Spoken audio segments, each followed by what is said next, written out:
और भी है एक सवाल? अच्छा फरमाइए।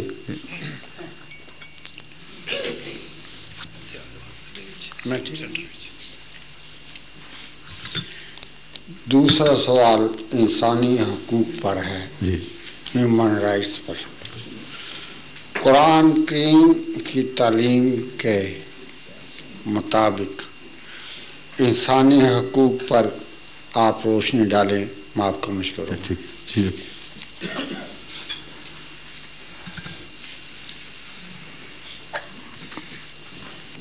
कुरान करीम ने जिस तालीम को क़य्यमा फरमाया है उसका जिक्र एक छोटी सी सूरत में आता है जिसे क़य्यमा नाम दिया गया है, अल क़य्यमा।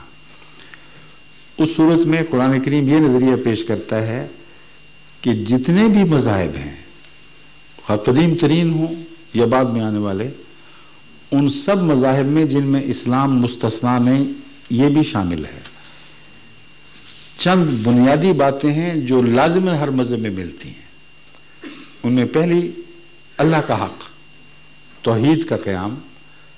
दूसरी उस तौहीद के सामने खालिस होकर झुकना और अपने वजूद को उसके सामने पेश कर देना। तीसरी ज़कात, यानी बनी नौ इंसान और गुरबा की हमदर्दी में खर्च करना और इंसानी बहबूद के लिए अपने आप को वक़्फ़ करना।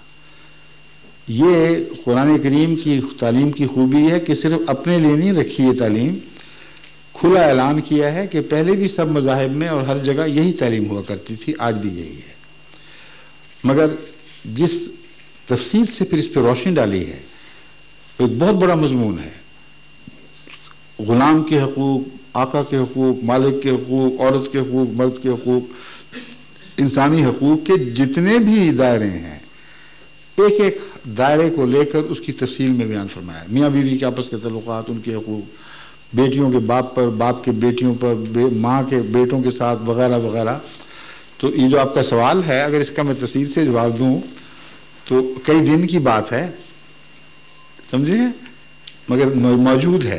असूल वो यही है, आखिरी असूल उसका खुलासा, कि कोई शख्स खुदा का सच्चा परस्तार हो ही नहीं सकता अगर खुदा की तरफ मंसूब करके दूसरे बनी नौ इंसान के ख़िलाफ़ नफ़रत की तालीम दे। उसका फ़र्ज़ होगा, उसका ख्याल होगा शायद कि वो खुदा का है, लेकिन जो अल्लाह का हो, अल्लाह के बंदों के ख़िलाफ़ नफ़रत की तालीम दे, ये हो ही नहीं सकता, नामुमकिन बात है। अंधेरों से रोशनी नहीं फूट सकती, रोशनी से अंधेरे नहीं पैदा हो सकते, ये कुरान करीम बार बार फरमा रहा है। तो आज जितने भी मज़ाहिब हैं, अगर वो मज़हब के नाम पर इंसान और इंसान में तफरीक करते और उन दूसरों पर, गैरों पर यलगार की तालीम देते, उन्हें होली वॉर कहते हैं, तो उनसे बड़ा झूठा कोई नहीं हो सकता। कुरान के बुनियादी अक़ायद की खिलाफ वर्जी करते हैं। ठीक है, शुक्रिया। आपका बहुत बहुत शुक्रिया। आपका शुक्रिया, आपने बहुत अच्छे सवाल फरमाए हैं, माशाअल्लाह।